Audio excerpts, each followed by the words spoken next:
제 손에 참 재미있는 게 입수가 됐습니다. 네. 초등학생의 일기장인데요. 이 어린이가 나중에 커서 뭐가 될지 예상을 해본다면 저는요 정말 또박또박 각을 잘 맞추는 어른이 돼 있을 것 같다. 아, 맞아. 각을 잘 맞추는 양복 만드는 사람.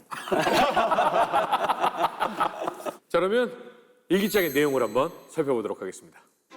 1월 8일 화요일 맑음. 제목 페르시아만 사태. 뉴스를 보았는데 부시 대통령이 이라크 군사가 15일 안에 쿠웨이트에서 물러나지 않으면 전쟁을 일으켜버린다고 말했다. 그러나 아직은 잘 모른다고 아버지께서 말씀하셨다. 사람들은 왜 석유 때문에 그런 고생을 당해야 할까? 전쟁만 없었어도 이 세상 편안하고 행복하게 살 수 있을 텐데. 이라크가 착해져서 쿠웨이트를 자유롭게 해주면 온 세상은 편안해지고 전쟁 같은 건 없어지리라고 생각한다. 자, 이 어린이는요 역전다방 포아이드로 자라나서 훌륭하게 자신의 시선을 여러분들께 얘기하고 있다고 합니다. 당시 9살이었대요. 당시에도 각을 잘 잡았어요. 그때는 잘 잡았었는데 지금은 좀 틀어진 것 같습니다. 지금도 기억나는 게 왜였었는지는 모르겠지만 외할머니 댁에서 혼자 있었어요, 제가. 근데 제가 이제 케찹에 처음으로 밥을 한번 비벼 먹어서 그게 기억이 나요. 그걸 먹으면서 이제 TV를 딱 틀었는데 만화 영화를 보려고 만화가 안 나오고 이제 전쟁이 나와가지고 되게 화가 났고 일단 제가 이 전쟁에 대해서 4번을 썼던 것 같아요, 일기를. 근데 뒤에 보면은 제목이 나쁜 놈의 후세인과 푸시입니다. 그래서 이유는 내가 좋아하는 만화 영화를 너희들 때문에 못 본다. 약간 이런 느낌이었던 것 같습니다. 누구나 뭐 그런 생각을 할 수 있죠. 네. 그리고 나름 전쟁에 비판적이었던 것 같아요. 선생님이 뭐라고 답변을 써주셨냐면요. 시사 문제에 대한 올바른 판단과 자기 생각을 확실하게 표현하였습니다. 역시 떡잎 푸른 나무. 아야. 와, 진짜요. 미국의 남북전쟁을 저희가 다뤘을 때 마무리가 돼갈 때쯤에 정말 많은 질문을 받았습니다. 다음 주제 뭐야?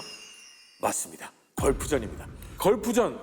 이 4명의 시선으로 바라보면 확실히 다를 거라고 장담합니다. 여러분, 댓글과 구독 이 4분 세심히 살펴보고 있다는 거 아시죠? 많은 댓글과 구독, 좋아요까지 부탁드리겠습니다. 자, 역전다방의 새로운 주제 걸프전 본격적으로 시작해 보도록 하겠습니다.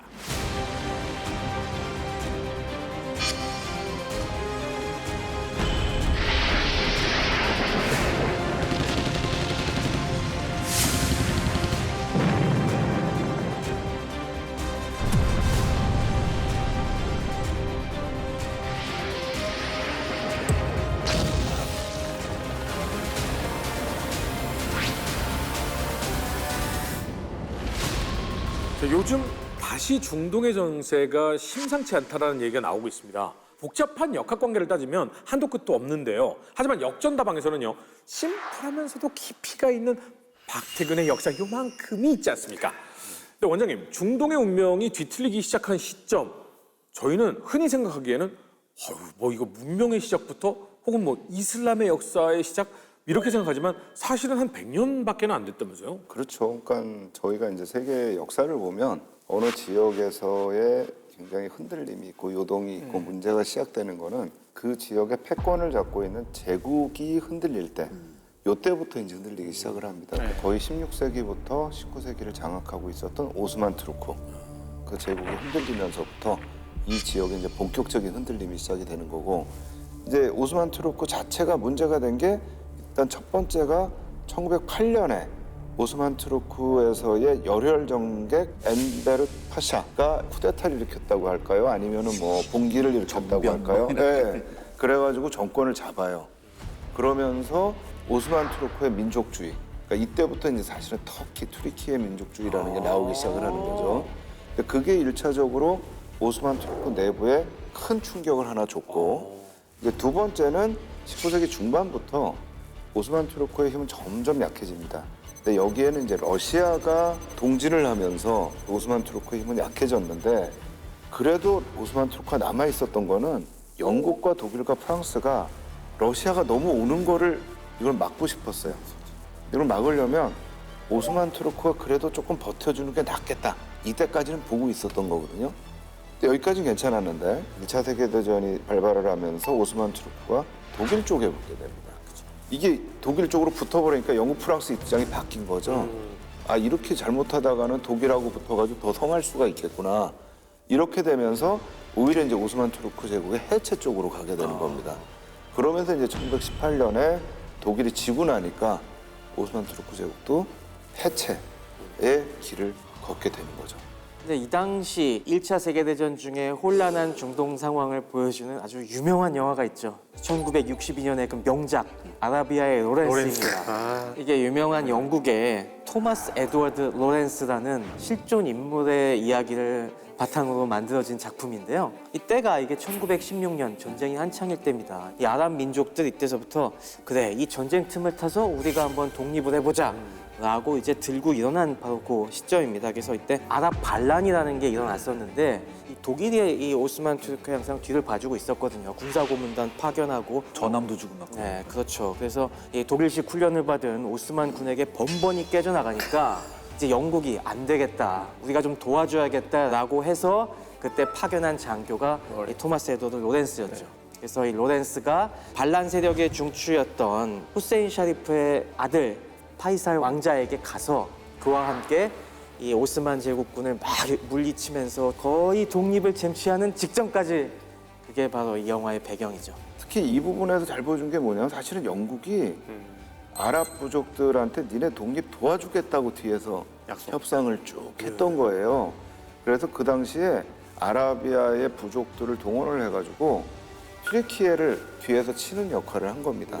라고 갔는데 이게 이제 뒤통수를 맞은 거죠. 아랍 국가들이. 네, 바로 사이크스 피코 협정이라는 겁니다. 뒤통수를 맞았다라는 거는 여기에서 어떤 부분인 거예요? 1차 세계대전이 끝나기 전에 영국과 프랑스의 고위 외교관이었던 사이크스라고 하는 외교관하고 피코라고 하는 외교관이 네. 만나가지고 협의를 해요. 이 중동 지역에서의 오스만 투르크 제국의 힘이 약화되면 네. 이 지역을 어떻게 통제할 거냐 지들이 가지고 라는 거에 대한 협상을 합니다.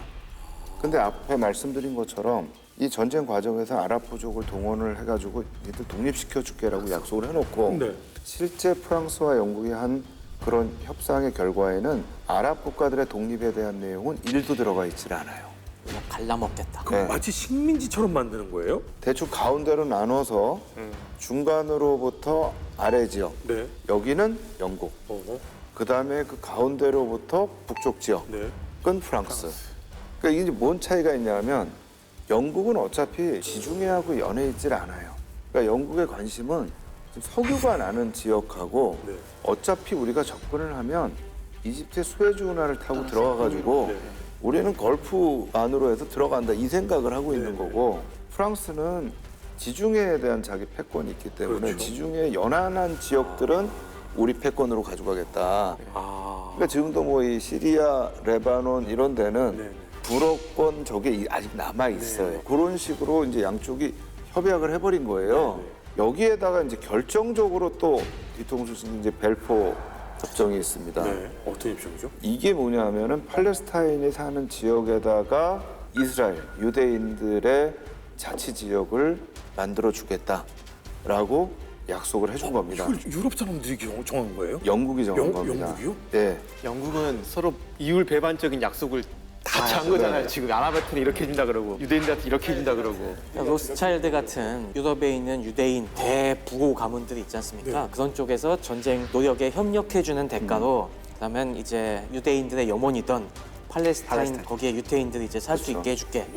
이걸 약속한 거죠. 미디어가. 팔레스타인들한테는 너희들 하게 해줄게 이렇게 한 거고. 또. 근데 사실 거기에 있는 사람들은 자신들의 독립을 위해서 싸운 거잖아요. 근데 사실은 영국과 프랑스가 논아먹기 한 거고 이쪽한테는 니네 말하고, 거 줄게, 이쪽한테는 이쪽한테는 너 니네 거 줄게. 줄게. 그렇지. 이게 말이 돼요? 이중 계약, 삼중 계약을 한 거죠. 계약. 근데 이게 이제 아랍 쪽엔 문제가 뭐냐면 자기들이 이렇게 독립하는 것도 물론 중요합니다. 그런데 뭐 보호령이 됐던 뭐가 됐던 간에 자기들한테 성지가 있잖아요. 근데 이 성지의 두 군데는 아라비아 반도 내에 있어요. 그러니까 이건 어떻게 되는데 성지 한 군데가 지금 유대인 거주 지역으로 들어가 버리는 거예요.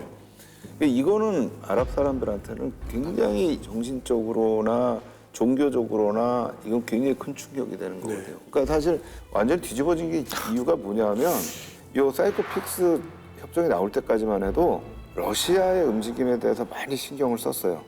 그러니까 러시아도 오스만 투르크 제국 국경 쪽으로 와서 자기들의 이익 또는 이해관계를 얘기할 수가 있는 상황이라서 영국과 프랑스가 합의해도 우리가 러시아 입장에서 좀 고민해줘야 된다고 생각하는 찰나에 혁명이 나버린 거예요. 공산주의 혁명이 나고 나서 제일 먼저 한 게 뭐냐면 독일하고 정전협정을 맺습니다. 항복선언을 한 거예요. 그러고 나서 뭘 했냐면 우리는 세계혁명을 하고 세계 약속을 도와주는 입장이기 때문에 사이스피코 협정을 폭로를 해버린 거예요. 그럼 이제 이거를 아랍인들, 이스라엘인들 그리고 팔레스타인인들이 다 들은 거예요. 네. 난리 났겠네요. 이제 난리가 난 거예요. 난리가 났고 사실 1차 세계대전 끝나고 나서 또 산레모 회의라는 걸 열어가지고 여기서 다시 한번 또 조정을 합니다. 근데 이 조정이라는 게 뭐 이전하고 크게 다르지가 않아요. 포기가 아니라 조정이에요. 네, 조정을 하게 됩니다. 근데 이제 그 중에 핵심 중에 하나가 사실 저희가 4대 문명지 중에 하나인 유크라테스 티그리스 강. 요게 이제 사실 이라크 이쪽에 있는 거잖아요. 근데 거기는 영국. 그다음에 이제 바뀐 것 중에 하나가 아까 얘기했던 이 유대인 정착지 해가지고 팔레스타인 쪽도 영국의 영향권으로 들어갑니다. 그리고 이제 나머지 지역들은 대부분 프랑스 지역으로 들어가게 되는 거죠. 지금 그게 중요한 게 아니잖아요. 네. 아랍인들하고 지금 이스라엘 팔레스타인들이 열받은 거는 지금 니네 거가 조종하는 게 지금 중요한 게 아니잖아요. 네. 그러니까 그거는 뭐 전혀 지금 고려 대상이 안 되는 거예요. 그거는. 근데 이게 역사를 공부하면서 이제 제일 진짜 이러면 안 되는데라고 생각하는 지역 중에 하나는 이제 아프리카인데 아프리카를 보면 국경이 이렇게 일자로 그어져 있는 데가 직선으로. 있어요. 많습니다. 네. 네. 그러니까 보통 국경은 두 개입니다. 자연 환경에 의해서 국경을 나누는 그런 이제 국경이 있고 그 다음에 이렇게 자를 대고 긋는 국경들이 있어요.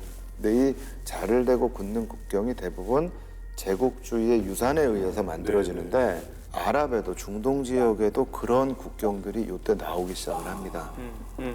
그런 이제 두 가지 서로 다른 형태가 나타나는 거예요. 하나는 하나의 종족이 서로 다른 지역에 살게 됩니다. 그렇죠. 이게 이제 대표적인 게 쿠르드족이죠.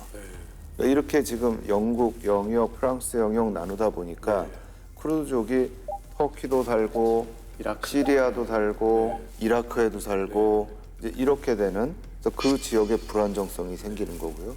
두 번째는 한 지역 내에 너무나 다양한 종족들이 살게 되는 이게 이제 대표적인 게 이라크입니다.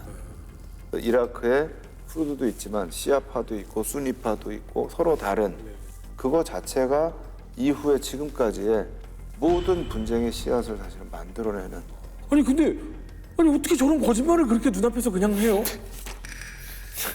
그게 국제 정치죠. 당연히 우리가 이 독립해서 독립국을 세워야 될 땅에 자기들도 모르게 싹 금을 거서 여기는 프랑스 땅, 여기는 영국 땅 이렇게 나눠 가져놨으니까 아라비아 로렌스 영화에도 마지막에 나오지 않습니까? 그 파이살 왕사가 결국에 다마스쿠스에 입성을 해갖고 다마스쿠스에다 그래서 독립국을 만듭니다. 근데 그 땅은 누구 땅으로 배정이 됐나요? 프랑스 땅으로 배정이 됐죠. 그래서 곧장 프랑스가 들어와서 우리 여기 너네 약속한 적 없어. 나가. 그래갖고 왕정을 무너뜨리고 쫓아냅니다. 당연히 아랍에서 분노가 들끓으니까 그 당시 영국에서 이걸 갖다가 좀 무마시키기 위해서 그래 우리 땅에는 우리가 보호령으로 그래도 너네가 자치 비슷하게 할 수 있게 해줄게. 그래서 프랑스에서 쫓아낸 파이살 왕자의 가문 하심 가문을 이용을 해서 아랍인들을 좀 무마시킵니다. 지금의 그 이라크 지역에 여기다 너네 왕국을 세울 수 있게 해줄게 하고 거기 왕으로 앉히고 지금의 요르단 지역은 그 형 둘째 아들 압둘라에게 그 지역을 갖다가 주고 그게 오늘날의 요르단과 이라크가 된 거죠. 원래 살던 데서는 쫓겨났지만 새로 정착지를 마련해 줌으로써 좀 분노를 좀 눌러주는. 그렇죠. 근데 그러다 보니까 이런 식으로 뭔가 그 지역의 종교와 민족과 상관없이 이런 식으로 막 그 강대국의 이해관계에 의해서 긋고 맞고 바뀌고 하다 보니까 어마어마한 문제가 이 안에 도사리게 됩니다. 이라크란 곳이. 저게 원래 다 오스만 영토 시절에는 다 별개의 하나의 행정구역, 주로서 나눠져 있었어요. 그래갖고 일단 중부를 보시면은 초록색 부분이 바그다드주입니다. 네. 가장 알토란. 저희가 이제 아무래도 이 메소포타미아의 발상지고 티그리스 유프라테스 강의 그 비옥한 농토가 있고 해서 농업을 많이 했는데 여기는 옛날부터 바로 옆에 있는 페르시아, 즉 지금의 이란과 교류가 많았어요. 근데 이란은 어떤 국가입니까? 시아파 국가잖아요. 그래서 이 시아파 사람들이 저 중부 지역엔 굉장히 많이 살고 있었어요. 또 북부는 튀르키예랑 인접하다 보니까 원래부터 시리아나 튀르키예랑 훨씬 가까운 이제 지역이었어요. 또 중요한 민족 집단 쿠르드족이 굉장히 많이 살고 있는 곳이었죠. 그 반면에 저 페르시아만과 인접한 이 남쪽은 또 정체성이 달랐어요. 페르시아만이 예전에는 수에즈 운하가 없었으니까 지중해에서 사막을 건너다니는 대상들이 물건을 실어 나가서 페르시아만까지 갖고 오면은 거기서 배를 띄워서 인도로 이제 보내는 이런 중요한 무역 기지 역할을 하고 있었던 곳이다 보니까 이쪽 사람들은 주로 교역으로 먹고 살던 상인 기질이 있는 사람들이었습니다. 정말 나라도 정말 북부 유목을 주로 하는 쿠르드족 아예 민족이 다른 곳과 중부의 시아파가 중심이 되는 농업을 하는 부유한 시아파족과 남쪽의 상업을 하는 아예 완전히 다른 세 개의 집단을 하나의 국가로 그냥 잘라놨네. 그렇죠. 이런 이질적인 집단들을 갖다가 다 그냥 한데 뭉쳐 놓으니까 당연히 어마어마한 갈등이 내재될 수밖에 없어요. 그러니까 이렇게 이질적인 집단을 모으면 당연히 뭐예요? 헤게모니 싸움이 나잖아요. 그 나눠두는 것 중에 남쪽을 저희가 주목은 해야 됩니다. 이제 앞으로 그 지역이 중요한 지역이 그렇죠. 저희가 당분간 계속 다룰 지역이 저기이기 때문에 그쵸. 그때는 예상을 못했겠지만요. 석유가 일단 중동 얘기하면 빠지지 않는 게 검은 황금, 네. 석유 아니겠습니까? 이 이후에 석유가 발견이 되는 거죠. 1908년에 페르시아에서 이란입니다. 네. 석유가 채굴되기 시작합니다. 딱 그 주변으로 해가지고 가장 큰 석유 저장 지역들이 쫙 몰려 있어요. 근데 그게 이제 딱 나오기 시작을 하니까 이제는 금 캐러 다닐 필요가 없는 거예요. 이게 금입니다. 이게. 검은 황금. 그렇죠. 이걸로 인해서 이제 이 중동의 그 파란만장한 역사가 시작이 되는 겁니다. 석유가 이제 여기서도 펑펑 나올 것 같다는 낌새를 채게 되니까 그때부터 강대국들이 아직은 안 나오지만은 우리가 채굴권을 일단 찜해놓자. 그래서 역시 이때 파고 들어온 게 독일이었어요. 이란 다음에 많이 나올 것 같이 보이던 땅이 바로 이라크였습니다. 특히 이라크 북부. 그러니까 여기는 오스만 땅이니까 그 당시 독일이 꼬십니다. 야, 오스만, 우리가 화학 잘하잖아. 그러니까 우리랑 같이 여기 채굴하자라고 해서 석유회사를 딱 설립하는데 그 다음에 1차 세계대전이 터진 겁니다. 그래서 1차 세계대전에 결국 독일이 지니까 연합국이 배상금을 뜯어내야 되잖아요, 그 당시. 자, 배상금 독일, 너네 지금 내놓을 돈 없지? 이 지분 내놔. 채굴권을 그래서, 빼서. 네, 그래서 이 채굴권이 프랑스에게 넘어갑니다. 이게 전형적인 방법이에요. 채굴권을. 그래서 이 영국과 프랑스가 이라크 지역까지 이 석유 자원을 딱 먹나 싶었는데 이때 딱 끼어 들어온 존재가 또 있었죠. 아메리카? 그렇죠. 1차 대전에서 우리 한 몫을 잡은 미국이 여기다 발을 걸칩니다. 미국은 그 당시에 세계 석유 산업의 선두주자였죠. 그렇죠. 그 당시에 핵심적인 유전은 미국이 거의 다 갖고 있었어요. 아직 개발된 거는. 남북전쟁 직후 1870년대부터 펜실베이니아를 시작으로 해서 펜실베이니아, 오하이오, 텍사스, 캘리포니아 쪽에 19세기 후반에 계속 유전이 발견이 되면서 미국에 어마어마한 석유회사들이 생겨나기 시작했죠. 그때 이 석유회사들을 다 한 손에 움켜쥔 사람이 누구? 미국 역사상 최대의 부자라고 하는 록펠러? 그죠. 그게 바로 스탠다드 오일. 그렇죠. 그렇게 해서 만든 게 스탠다드 오일. 19세기 말 20세기 초까지 전 세계의 석유 산업을 거의 과점하다시피 했는데 미국에서도 이제 이 독점 자본주의의 폐해가 너무 심하다 해서 반독점법의 철퇴를 날리고 이 스탠다드 오일을 43개 회사로 쪼개버리죠. 그래갖고 형식적으로는 쪼개졌는데 그중에서도 굵직굵직한 몇 개 회사가 중동에서 틈이 보이니까 이 지역에 같이 뛰어들어갑니다. 그러다가 1927년 드디어 이라크 북부 키르쿠크 일대에서 유전이 터집니다. 지금도 유명한 유전이에요. 네, 그래 역시 여기는 노다지가 있는데 하면서 이때부터는 그래 우리의 이 경제성은 딱 보여졌으니 우리끼리만 먹자. 이렇게 나온 겁니다. 그래서 이때부터는 이미 여기 발을 거치고 있던 영국, 프랑스 그리고 미국 회사들끼리 협정을 맺어갖고 이 아라비아 반도에선 앞으로 나오는 모든 석유도 우리끼리만 해먹는 거야. 그게 유명한 레드라인 협정입니다. 아라비아 반도 주변에 저렇게 빨간 선을 그어갖고 저 안에 나오는 거는 혼자 먹기 없기다. 우리 다 같이 공동 개발해서 나눠 먹는 거야라는 일종의 카르텔을 형성한 거죠. 원장님, 저 궁금한 게 생겼어요. 석유는요, 엄청 깊은 곳에 엄청 넓게 있잖아요. 근데 예를 들면 마포구에서 석유가 나왔단 말이죠. 그러면 용산구에서 땅을 파도 깊게 파다 보면 연결이 될 거 아니에요. 그럼 마포구에서 나왔다 그러면 용산구에서 열심히 땅을 파서 여기서도 뽑아 먹을 수 있을 거잖아요. 그게 그럼 지금 분쟁이 있어요? 허준 씨가 말씀하신 게 이번 걸프전의 원인 중에 하나예요. 그렇죠. 공동으로 하고 있었지. 이것도 나와요? 유전이 여기 이라크랑 쫙 쿠웨이트가 걸쳐있기 근데 때문에. 왜 나한테 물어본 걸 답을 하세요? 아 죄송합니다. 근데 제가 석유까지는 잘 모르겠고요. 온천은 그게 많이 있습니다. 우리가 그 분쟁이. 그래요? 여기 온천이 나잖아요. 네. 그럼 여기 온천 딱 나면 거기다가 호텔을 짓고 뭐 리조트를 짓잖아요. 그럼 옆에서 또 해가지고 이렇게 파면 좋은데 이렇게 해서 가지고 이렇게 파요? 그래서 이 분쟁이 생기는 경우가 되게 많거든요. 근데 여기도 사실은 지금 이 쿠웨이트하고 이라크 사이의 국경 지역에 지금 있잖아요. 큰 게 하나 있잖아요. 근데 이거를 이제 이라크 얘기는 니네가 이거 빼먹고 있는 거 아니야. 이거 우리 건데 왜 니네가 빼먹어. 이제 이런 식의 전쟁을 만들게 되는 거죠. 저 레드라인을 잘 보시면은 네. 중요한 힌트가 또 보입니다. 이라크 끝에 쏙 들어간 데가 뭐죠? 예. 저기도 아라비아 반도인데 왜 저기만 저렇게 딱 파먹은 상태일까요? 저희가 바로 지금의 쿠웨이트예요. 저기는 영국이 아라비아 딴 데는 괜찮은데 여긴 우리가 독점적으로 권리를 가질게라고 여기는 못 줘 하고 딱 찜해놓은 데입니다. 영국이 고기는 또 따로 요게 바로 파인애플이에요. 근데 진짜 이게 저렇게 보면 안 보일 것 같아요. 파먹은지도 모를 것 같아요. 와, 진짜 머리를 저렇게 쓰는구나. 원래 영국은 저 쿠웨이트에 갖다가 보호령으로 갖고 있었어요, 예전부터. 왜냐하면은 저기가 페르시아만 무역이 한창 성행하던 시절에 동인도 회사가 들어가서 저기다 상관도 설치하고 항구도 있었으니까. 그죠. 중요한 상업 거점으로 해놓고 저기는 사실상 오스만 지역에서도 자치령으로 자치 도시처럼 취급해 주던 데예요. 그리고 이제 영국이 그거에 대한 여러 가지 뒷배를 봐주고 그런 걸 다 내세우면서 아이 뭐 딴 데는 다 뺏겨도 우리 여기는 못 뺏긴다라고 저기서 또 다 요게 발을 딱 거쳐놓은 거예요. 모양이 베니스의 상이에요. 맞아요. 베니스. 예, 유럽 대륙에서 제노아처럼. 베니스로 나오는 것처럼 딱 중동에서 인도양으로 나오는.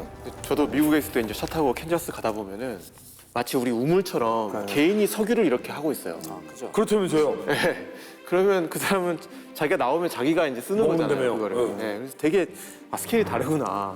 그 뭐 카우보이 모자 쓰고 네. 혼자서 뭐 이렇게 슈처럼 생긴 거 이거 막 퍼가지고 네. 그게 이제 영화 자이언트 보면은 나오잖아요. 그래서 이거 하다가 딱 터지니까 난 이제 부자가 됐어.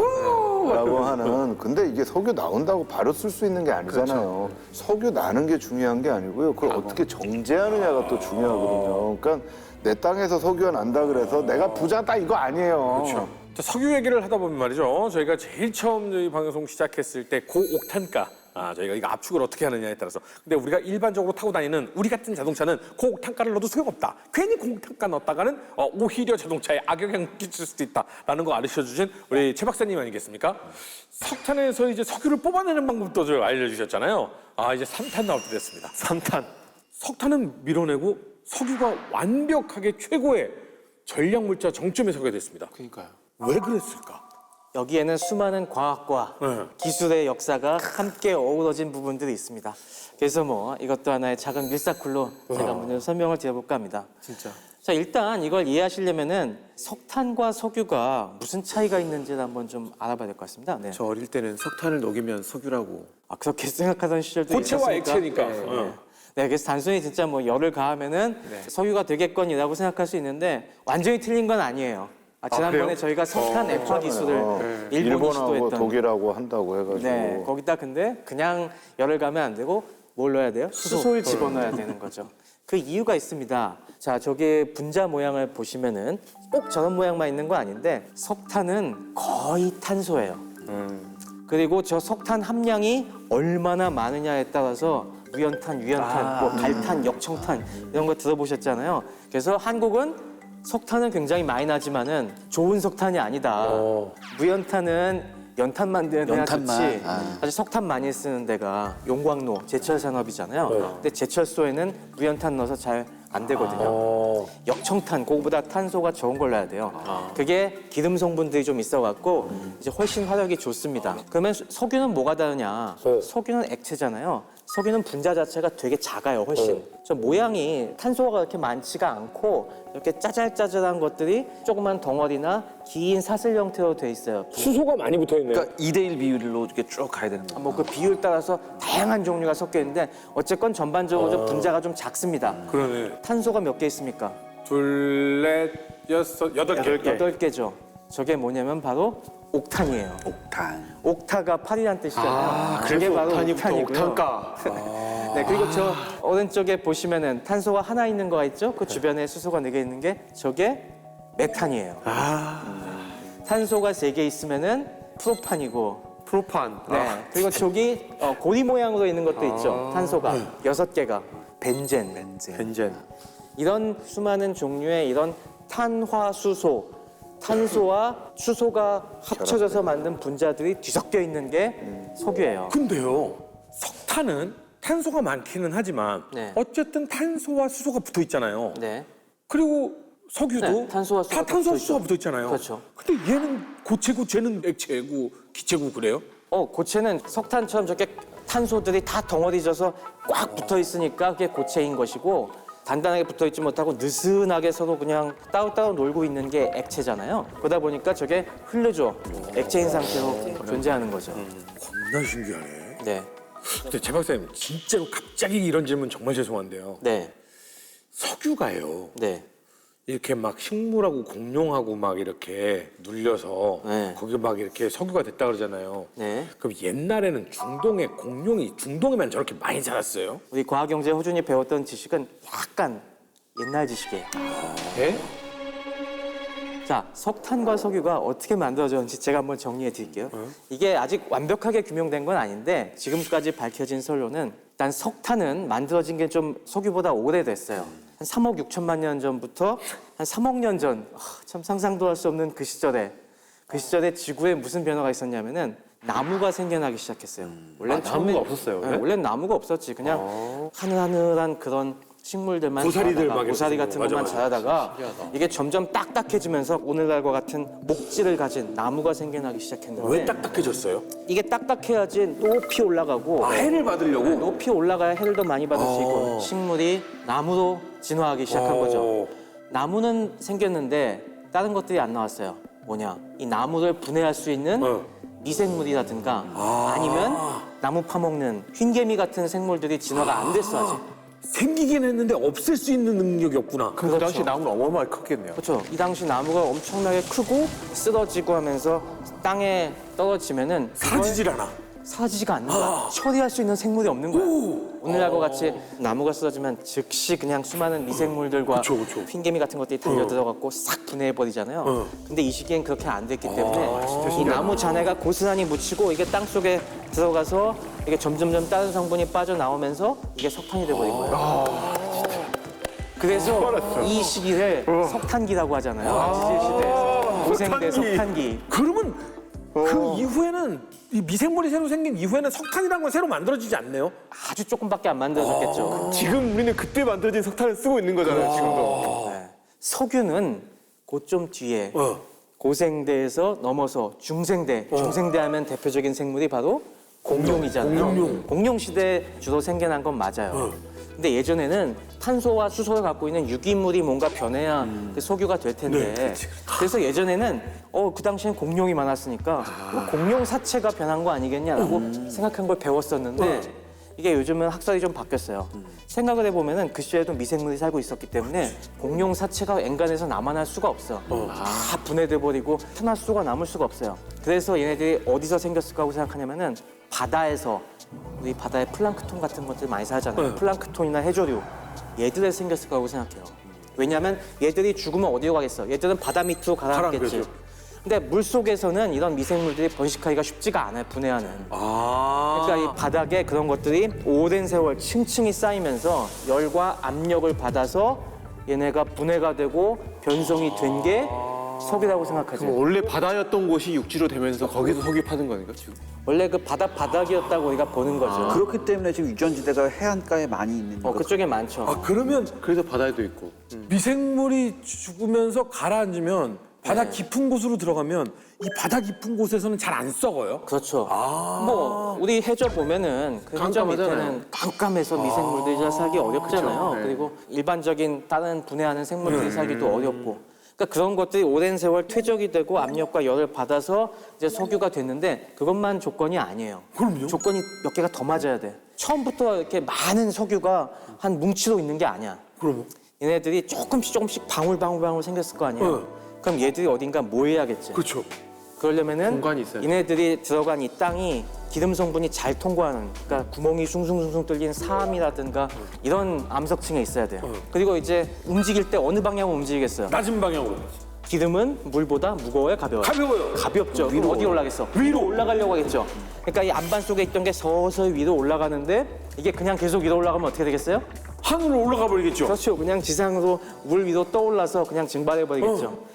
올라가다가 막혀야 돼요. 막혀야지. 예, 얘네들이 올라가다가 또 단단한 안반층을 만나갖고 그래서 천장처럼 씌어져 있는 그런 안반층을 만나서 여기 딱 뭐 더 이상 못 올라가고 고이는 게 바로 유전이에요. 가둬놔야 되는 거군요. 그렇죠. 그러니까 잘 통과하고 가둬놓는 것까지 이런 천시와 지리가 딱 만나야 유전이 생기는 거라고. 자, 그럼 여기서 질문 하나 있습니다. 그럼 왜 하필 텍사스나 이런 중동 같은 사막 지역이 그럴까요? 거기가 그런 조건들이 보면 맞는 거라고요. 다 지각 변동들이 저기 아라비아나 그런 쪽 보면은 계속 지각판이 움직이면서 단단한 암석 지반이 딱 지붕처럼 이렇게 막아주는 곳들이 생겨났고 이런 조건들이 맞는 곳이 바로 미국과 카스피해 연안이라든가 중동 지역에 이렇게 딱 맞는 거죠. 페르시아만. 진짜 정말 많은 분들이 모르고 있을 거예요. 우리는 당연히 기름이 밑에 고여 있다고 생각했는데 떠올라 있었던 거야. 그렇죠. 그래서 석유 탐사할 때 가장 중요한 게 지층을 갖다가 잘 봐갖고 단단한 안반이 이런 식으로 볼록 지붕처럼 확률이 높은 거죠. 그러면. 네. 자, 그러면은 우리가 이런 20세기 초부터 중동에서도 발견되기 시작한 이 석유가 그러면 어떻게 인류의 가장 핵심적인 에너지원으로 석탄을 밀어내고 등장했는지 네. 이 역사가 또 우리 전쟁과 깊은 관계가 있습니다. 남북 전쟁 끝난 뒤 1870년대부터 미국에서 드디어 석유가 터져 나오기 시작하면서 처음에는 이 석유를 오늘날처럼 다양하게 쓰지 않았어요. 주로 썼던 게 등유라는 걸 주로 뽑아갖고 집에 램프를 붙이는 데도 쓰고 난로를 하는 데도 쓰고 그건 난방이라든가 여러 집 데피는 데 주로 많이 썼었는데 그야말로 기름으로 쓴 거네요. 네, 말 그대로 오늘날 윤활유로도 쓰고 그건 기름으로 쓰기도 하고 이게 어떤 전쟁을 통해서 중요한 연료로 도약을 하게 돼요. 이것도 바로 해군에서부터 시작이 됩니다. 이 19세기 후반이 되니까 모든 이 군함들이 다 이제 증기관을 달아갖고 막 연기를 뿜어내면서 가기 시작을 했는데 처음에 막 석탄 막는 거죠. 그렇죠. 이제 문제가 생기기 시작해요. 석탄을 갖다가 배에 실는 게 너무 힘든 거예요. 양이 너무 많다면서요? 네, 양이 너무너무 많아갖고 그리고 고체다 보니까 이거 싣고 내리는데 사람의 인력이 너무 많이 들고 하는데 석유는 뭡니까? 액체니까 파이프를 통해서 그냥 확 부어버리면 금방 싣고 이 당시에 선박 엔진에서도 기술혁명이 하나가 일어납니다. 이때 증기 터빈이 개발돼요. 터빈 엔진. 그걸 개발한 사람이 유명한 영국의 팔슨스라는 분입니다. 터빈이라는 게 뭡니까? 물 끓이는 건 똑같아. 근데 이걸 우리가 지난번에 본 것처럼 피스톤에 집어넣어서 이렇게 돌리는 게 아니라 터빈은 이 안에 바람개비가 있잖아요. 그 바람개비에다가 강한 증기를 쏴줘서 이걸 돌려서 곧장 스크루를 돌리는 압력. 네, 이거는 압력을 엄청나게 높여서 곧장 효율 좋게 할 수가 있기 때문에 그래서 이 팔슨스가 한번 사고를 치죠. 왜요? 이 사람이 팔슨스가 자기의 증기 터빈을 성능을 갖다가 보여주기 위해서 털비나라는 조그만 한 50톤 정도짜리 배를 만드는데 그 당시 어떤 일이 있었냐면은 1897년에 빅토리아 여왕이 즉위 60주년 다이아몬드 주빌리를 하면서 큰 관함식을 엽니다. 그래서 전 세계 이제 군함들이 쫙 와서 여왕 앞에서 멋있게 하고 있는데 갑자기 조그만 배 하나가 그 사이로 쏙 와갖고 그 안을 막 휘젓고 다니는 겁니다. 근데 얘가 속도가 34.5노트가 나왔어요. 오. 당시 증기기관 달린 배들은 20노트가 20노트도 안 됐죠. 한 뭐, 10몇 뭐 노트씩 10몇 노트밖에 안 되는데 엄청나게 빨리 달리니까 저 뭐야 저 회방꾼 빨리 저거 쫓아내 하면서 해군 날렵한 배들이 쫓아가도 안 되는 거예요. 그래갖고 사람들이 저 배가 도대체 뭘로 달리기에 저렇게 빠르지? 하고 보니까 증기 터빈으로 달리는 겁니다. 그래서 해군에서도 야 저거 좋은 거다 하면서 그때부터 증기 터빈으로 19세기 말부터 엔진이 바뀌기 시작했어요. 그러면서 그 당시 철갑 전함 드레드노트가 나오면서 이 증기 터빈을 채용을 해갖고 속도를 21노트까지 올립니다. 그래서 영국 해군이 야 그래 이 정도면 됐지라고 생각하고 있었는데 그 다음에 어디랑 또 권함 경쟁이 붙었습니까? 독일과 경쟁이 붙은 거예요. 근데 이 당시에 독일에서 증기 터빈에 보일러 때우는데 석탄을 때우는 게 아니라 석유를 때운다고 합니다. 막 이제 얘기가 돌기 시작한 거야. 그래? 그럼 석유 때면 뭐가 좋은데? 윗분들이 물어보실 거 아니에요? 석유는 일단 옮겨 싣기도 쉽고요. 그리고 연기도 그렇게 심하게 나지 않고요. 무엇보다도 발열량이 많습니다. 이게 여기서 나오는 게 에너지 밀도의 개념이에요. 똑같은 양이어도 이 안에 에너지가 훨씬 더 많이 농축이 돼 있다는 겁니다. 발열량을 따져보면은 석유는 1kg을 태우면은 10,000칼로리 정도가 나옵니다. 그런데 석탄은 1kg을 때우면은 한 6,000에서 7,000칼로리 정도가 나와요. 좋은 걸 때워도 한 60~70%밖에 안 된다는 거죠. 결국 그거랑 비슷하네요. 샐러드 같은 거는 많이 먹어도 칼로리가 얼마 안 되는데 음식은 그 지방이나 동물을 먹으면은 그렇죠. 역시 이렇게 먹을 거 완벽하게 이해하는 과학경제어준. 네, 이런 식으로 해서 야, 석유가 에너지 함량도 높아갖고 이걸로 때우면은 빨리빨리 증기가 나옵니다. 그래? 그러면은 얼마나 좋아지는데? 계산해 보니까 이걸로 하면은 속도가 한 5~6노트 정도 더 올라갑니다. 근데 마침 영국이 그 당시에 고민하던 게 뭐였냐면은 독일 전함과 영국 전함이 붙었을 때 함대에선 기동이 제일 중요하잖아요. 적의 진로를 빨리 막아서서 T자로 만들어서 화력을 퍼부어야 되는데 이렇게 적을 능가하는 이 기동력을 가지려면은 몇 노트가 빨라야 되나 계산해봤더니 한 4노트에서 5노트 정도도 빨라야 한다는 게 결론이 나왔는데 딱 떨어지네. 그죠. 이거는 석유로 바꾸면 해결이 됩니다. 이런 결과가 나오니까 그래 그러면 우리 석유로 가자. 이 결정을 내린 게 누구였냐면은 바로 해군 장관. 해군 장관 윈스턴 처칠이었습니다. 근데 문제가 있잖아요. 어디서 석유를 확보하느냐가. 맞습니다. 저기 또 연결되네요, 다. 네. 그럼 석유가 어디 있어? 거의 다 미국에 있는데요. 우리가 자원을 미국한테 의존할 수는 없지. 그 다음에 개발된 데가 러시아랑 루마니아 이런 데부터 개발이 되고 있어요. 루마니아. 그 다음에 나온 데가 이란이었죠. 그래서 이때 이란의 채굴권을 갖고 있던 회사를 갖다가 인수합니다. 그게 바로 오늘날 브리티시 페트롤리움 BP의 전신이 되는 앵글로 페르시안 석유 회사를 갖다가 그때 들어가게 되는 거죠. 너무 노골적인 이름인데. 배는 어마어마한 양의 기름을 때우지 않습니까? 그러니까 석유의 자원의 확보가 굉장히 중요한 이슈가 되고 전 세계 해군을 선도하는 영국이 먼저 석유를 때운다. 그러니까 당연히 다른 나라들도 우리 배들도 다 석유로 바꿔야 돼라고 쫓아가고 거기에 마이카 시대까지 열리면서 석유 자원의 수요가 급증을 하게 된 거죠. 그래서 그 비열한 방법을 써가면서까지 했던 거죠. 중동의 석유를 차지하려고 영국, 미국, 프랑스가 덤벼들었던 거네요. 근데 우리 이런 거 있었어요. 저 예전에 초등학교 다닐 때만 해도 무슨 일이 있었냐면 이제 한 30년 안에, 20년 안에 다 끝난다, 석유. 그렇죠. 맞아. 우리가 어렸을 때 한 40~50살쯤 되면 지구 멸망할 것 같았어요. 왜냐면 석유 다 떨어지고 이제 기름 한 방울 안 나오는 대한민국 큰일 났고 막 이랬는데 나이가 조금 드니까 그 나이 때쯤으로 또 늘어. 석유가 없어질 날이. 네, 그래서 안 없어질 것 같아요, 이제. 이제는 쓰지 말자로 가자. 이거 어떻게 된 겁니까, 제 박사님? 과학자들이 이거 IQ가 그렇게 낮은 분들이 아닌 걸로 아는데? 이게 과학자들이 사기치는 게 아니라 유명한 오일 피크론이죠. 저희 어렸을 때도 항상 10년 뒤, 20년 뒤면은 석유가 이제 정점에 도달하고 이제 더 이상 캐 석유가 없을 거야라고 했는데 중동 석유만 해도 지금 저 매장량에 대해서 추정치가 벌써 한 세기 동안 엄청나게 많이 올라왔어요. 중동의 석유 매장량을 본격적으로 제대로 측정하기 시작한 게 1940년대부터였거든요. 그 당시 지식을 총동원해서 조사해 봤을 때 여기는 최소 250억 배럴이 묻혀 있다. 250억. 그리고 사우디에만 그중에 50억 배럴이 묻혀 있다.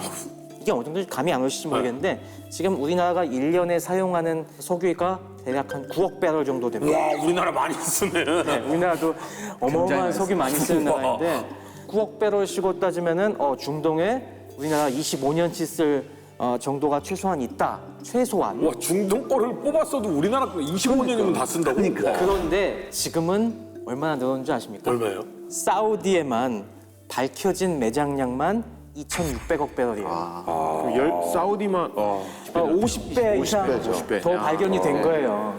우리나라에서 써도 300년 써도 되는 정도로만. 이거 전 세계에서 지금 제일 많이 매장돼 있다고 지금 밝혀진 데가 베네수엘라. 베네수엘라. 네. 아, 그래요? 네, 베네수엘라는 3천억 배럴이 묻혀 있다고 얘기가 되고 있고 세계 3위가 이란, 이란이 한 2천억 배럴, 그리고 이라크가 5위입니다. 1,400억 배럴.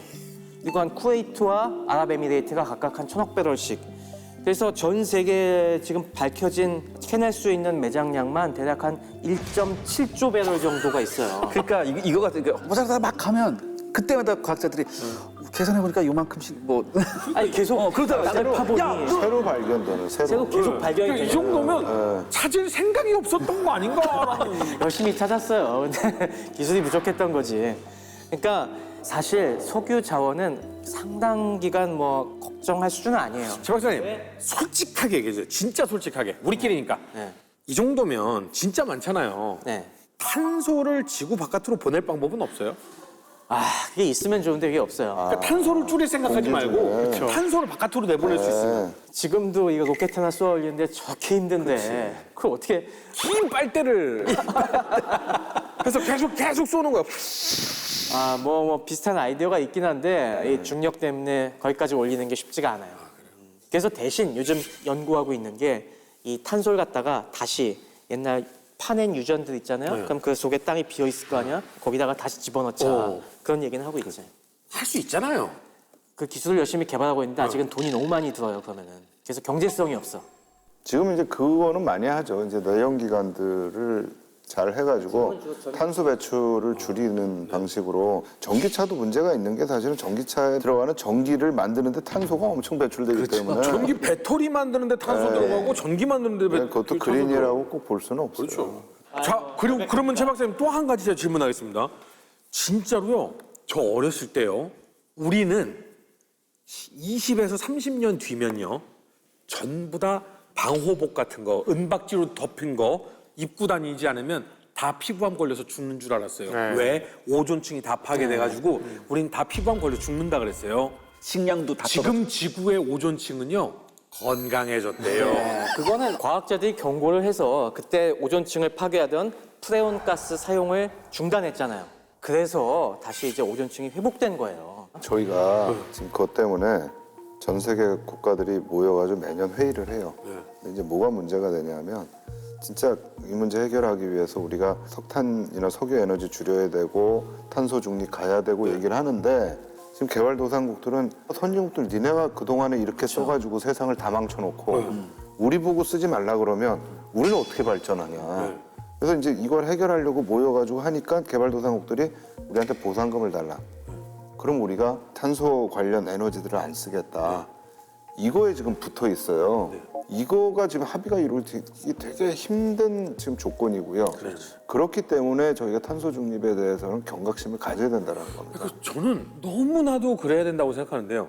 어제 아까 그 프랑스와 영국이 중동 국가들한테 약속을 삼중거짓으로 약속한 거, 뭐 이런 것들. 선진국들이 저렇게 하는 거를 역사적으로 이렇게 바라보면서 이 역사를 배우는 사람들이 저렇게 뻔한 거짓말을 눈앞에서 하고 있고 힘으로 그거를 나중에 거짓말이 들켰을 때 눌러버리고 이런 역사를 계속 배우고 있단 말이죠. 저 약속을 어떻게 믿어야 됩니까? 신뢰가. 이런 불신이 지금도 그 탄소 중립으로 가는데 이 탄소 걸림돌이긴 중립을 하죠. 어떻게 믿어요? 바로 저 혀준 씨가 말씀하신 게 지금 대부분의 반서방을 외치는 국가들의 논리예요. 정확한. 지금은 저는 이제 좀 많이 바뀌었다라고 생각을 하는 게 그 당시에는 가만 눈 잠깐 감으면 뒤통수를 때리는 시기였지만 지금은 NGO도 보고 있고 또 개발도상국들도 그걸 보고 있어요. 그렇기 때문에 서로 간에 지금 이해관계를 조정을 잘 하는 게 중요한 거지 그렇게 약속한 거 가지고 뒤통수는 못 칩니다. 근데 문제는 지금 이 상황에서 선진국들이 경제 상황이 좋아야 사실은 개발도상국의 욕을 들어주는데 선진국도 상황이 안 좋아요. 근데 개발도상국도 지금 니네가 안 주면 나는 못하겠다. 합의가 지금 굉장히 어려운 상황이 돼 있고 예전과 같은 패권 국가들이 존재하는 건 사실이지만 그거를 제어할 수 있는 시민의 눈은 예전보다 훨씬 더 커졌다. 그래서 희망컨대 최 박사님 말씀하신 것처럼 30년 후에 우리 허 선생님이 얘기한 것처럼 30년 후인데 괜찮은데 이런 세상이 오면 정말 좋은 거죠. 정말요. 이렇게 와야 돼. 네. 범아랍주의를 내세우면서 우리 아랍의 똑똑한 장교단들이 일어서서 다들 단합하자. 68년에 쿠데타를 일으켜갖고 알바크르 장군을 대통령으로 내세워서 새로 정권을 수립하고 그리고 이 과정에서 공을 세운 한 청년을 2인자로 임명을 합니다. 청년을요? 그렇죠. 이 청년의 이름이 바로 사담 후세인입니다. 아. 이라크 독자적인 민족주의, 이라크 민족주의를 이때부터 빌드업하기 시작합니다. 개인 숭배를 굉장히 강요합니다. 이라크 전국에 함무라비 국왕으로부터 바빌로니아를 계승받는 사담 후세인의 초상화 같은 게 굉장히 많이 걸립니다. 함무라비의 직통이다, 이거 내가. 이란, 이라크는 무조건 앙숙이다. 이렇게 그냥 예전부터 알고 있었잖아요. 네, 붙어있는 나라끼리 항상 문제가 뭐예요? 국경 분쟁이 있었다. 이거는 8년간 전쟁을 했어요. 20세기에 가장 길게 한 전쟁이에요. 중동 각국들이 순위파, 시아파가 약간 나눠져서 하면서 이렇게 저렇게 전쟁에 연관되기 시작합니다. 우리 형제국이 공격당하고 있다.